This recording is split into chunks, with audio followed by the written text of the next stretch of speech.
Hello, and we're going to talk about how to control fear. So fear is a really big part of our lives. It's used as a way to control us, and it stops us doing the things we really want to do. Whether that's because we're scared of our safety, or we're just scared of other people judging us.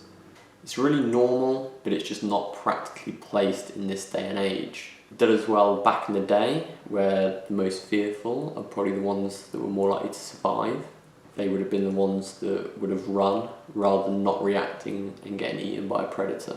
So it's bred within us, we can't escape it. But there are measures we can take to help us control it, and that's what we're going to discuss today.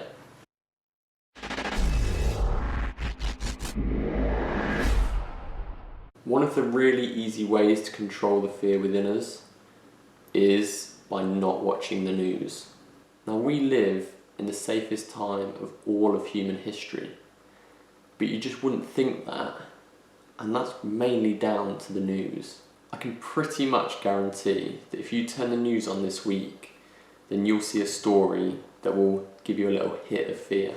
Whether that's going to be the economy crashing, a natural disaster, another world war, or a nuclear attack. It's all pretty scary stuff. Now, if you're like what I used to be like, and what I know a lot of people are like, the first thing you'll watch in the morning is the news.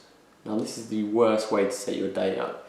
You're pretty much just setting it up with a nice dose of fear. In the last video, I spoke about chemicals that make you feel happy. Well, the chemicals of fear do the opposite, and these are cortisol and adrenaline. And these are the same ones that cause stress. Now, adrenaline isn't necessarily the cause, because that can be in both good and bad feeling. It just exacerbates the feeling that you get.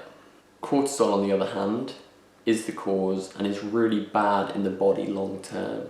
It suppresses the immune system, it affects sleep, it increases insulin resistance and makes you crave carbs more. It also increases fat deposits on the face, the neck and the belly. So being stressed is bad for your health, but it's also really detrimental if you're trying to get into good shape. Having said that, cortisol is really helpful in the body in short bursts. It makes you feel more awake and more alert, which is typically why it's hard to get a good night's sleep when stressed.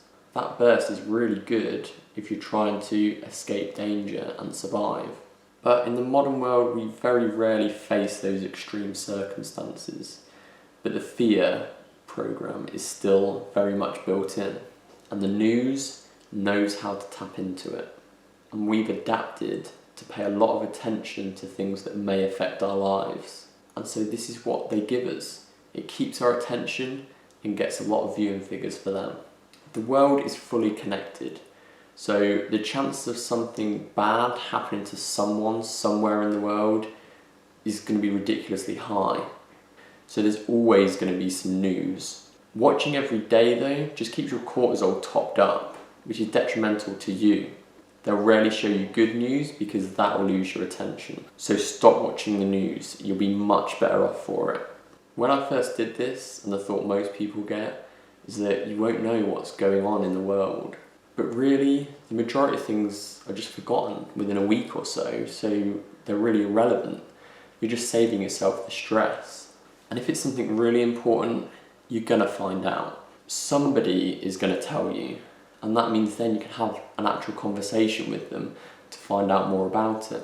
Just give it a go and see how much better you feel for it. If you need certain news, then actively seek it out, rather than passively watching it through TV or scrolling through news websites. And if something big does happen, don't let the fear get to you. There is nothing in your life that you haven't managed to get through at this point yet. We always tend to overestimate the good and the bad when it comes to looking at the future. The likelihood is the future is actually going to be better for us with technological advances and that type of thing. The chances of us being happier, however, is pretty doubtful. The world today is way better than it was in the 50s. However, I don't believe that happiness is more than it would have been back then. And I believe a lot of that is to do with the news. So, let me know how you get on, and please subscribe.